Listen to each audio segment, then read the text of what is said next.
উন্নয়নের কথা নেই, শুধু কাদা ছোড়াছুড়ি। আরামবাগে পোস্টার রাজনীতি নিয়ে প্রশ্ন। ইদানিং আরামবাগ মহকুমা জুড়ে রাজনীতির এক অদ্ভুত প্রবণতা দেখা যাচ্ছে।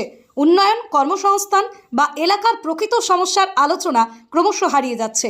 তার জায়গা নিচ্ছে ব্যক্তিগত আক্রমণ, কুৎসা এবং পোস্টার রাজনীতি। কিছুদিন আগে খানাকুলের বিধায়ক সুশান্ত ঘোষকে নিয়ে পোস্টার পড়েছিল। এরপর পেট্রোল পাম্প ইস্যুতে বিমান ঘোষকে ঘিরে পোস্টার দেখা যায়। তারপর গোঘাটের বিধায়ক বিশ্বনাথ কারককে নিয়েও কাদা ছোড়াছুড়ি। আর এবার পোস্টার পড়ল আরামবাগের বিধায়ক মধুসূদন বাগকে ঘিরে।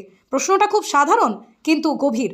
রাজনীতি কি এখন শুধু ব্যক্তিগত আক্রমণের ময়দান হয়ে যাচ্ছে?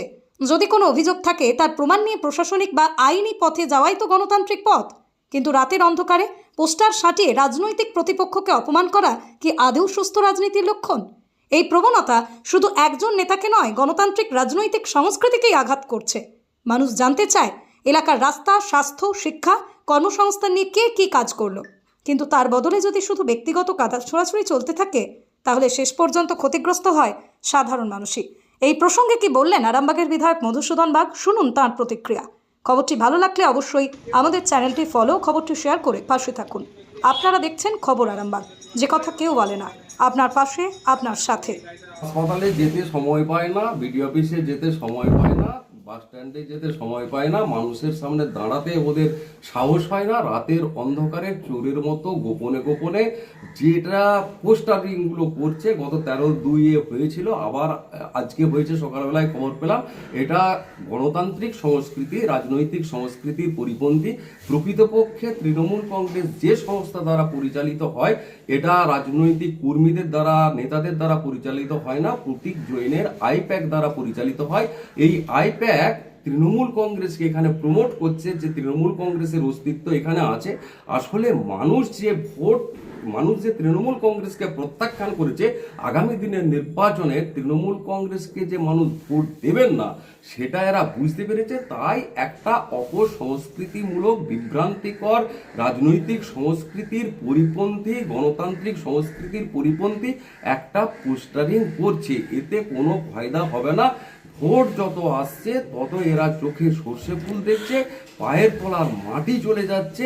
এখানে নিজেদের বাঁচিয়ে রাখার জন্য যে হ্যাঁ আমরা করছি, প্রতীক জৈন যেটা বলেছেন, আইপ্যাক যেটা বলেছেন, সেই পদ্ধতি অনুসারে আমরা করছি, আমাদের কর্মী রয়েছে। দিনের বেলায় সৎ সাহস আছে তো করুন না, সে সৎ সাহস নেই, রাতের অন্ধকারে এটা করছেন। এটার আমি প্রশাসনকে বলবো যে এটার বিরুদ্ধে উপযুক্ত পদক্ষেপ করতে, নতুবা আগামী দিনে আমাদের কর্মী সমর্থকদের সঙ্গে যারা ওই রাতের অন্ধকারে পোস্টারিং করতে আসবেন, তাদের সঙ্গে একটা বিরাট ঝামেলা হবে, এইটুকু আমি বলে দিতে পারি। আসলে তৃণমূল কংগ্রেসের বিদায় ঘণ্টা বেজে গেছে। মৃত্যুকালীন আর্তনাদ, বিভিন্ন রকমভাবে মানুষ আর্তনাদ করে। এটা একটা বহিঃপ্রকাশ, রাজনৈতিক সংস্কৃতির পরিপন্থী একটা পোস্টারিং করে এরা আর্তনাদ করছে যে দেখো আমরা বেঁচে রয়েছি। আসলে এটা মানুষ মেনে নেবে না। এর জবাব 2026 সালের নির্বাচনে আরামবাগের মানুষ শুধু নন, পশ্চিমবঙ্গের মানুষ এর উপযুক্ত জবাব দেবেন। বাংলার মানুষের রুটি রুজি, অন্ন, বস্ত্র, বাসস্থান, শিক্ষা, স্বাস্থ্য, কর্মসংস্থান এই দাগে ঘুরিয়ে দেওয়ার জন্য দুটো রাজনৈতিক দলের বাইনারি চলছে। একদিকে হচ্ছে সাম্প্রদায়িক বিজেপি, তারা সাম্প্রদায়িকতা তাস খেলছে, আর সমান দলে হচ্ছে সাম্প্রদায়িক তাস খেলে যাচ্ছে তৃণমূল। কিন্তু দুটো সাম্প্রদায়িক আড়াআড়ি ভাগের বিভাজন করার রাজনীতি চলছে পশ্চিমবাংলায়। এইটাই তো বামপন্থীরা করেছে।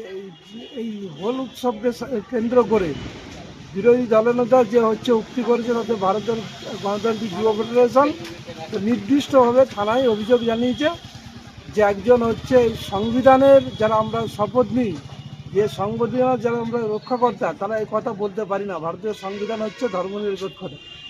এই ঐতিহ্যকে হচ্ছে এখানে পশ্চিমবাংলায় সাম্প্রদায়িকতার উর্বর জমি তৈরি করছে মমতা বন্দ্যোপাধ্যায়, আর তাতে ফসল তুলছে বিজেপি।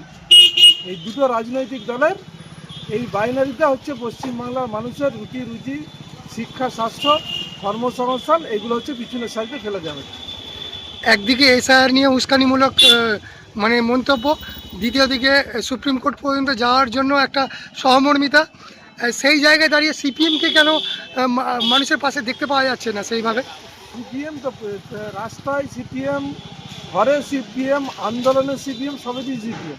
সিপিএম হচ্ছে প্রথম ইসিআই, যেটা হচ্ছে নির্দিষ্টভাবে সিপিএম দাবি তুলেছে এবং হচ্ছে যথার্থভাবে এই মেকি নাটক দেখানোর জন্য, আমার মেকি প্রচারের জন্য ধর্ণা নয়, মানুষের স্বার্থে মানুষের যাতে অধিকার রক্ষা হয়।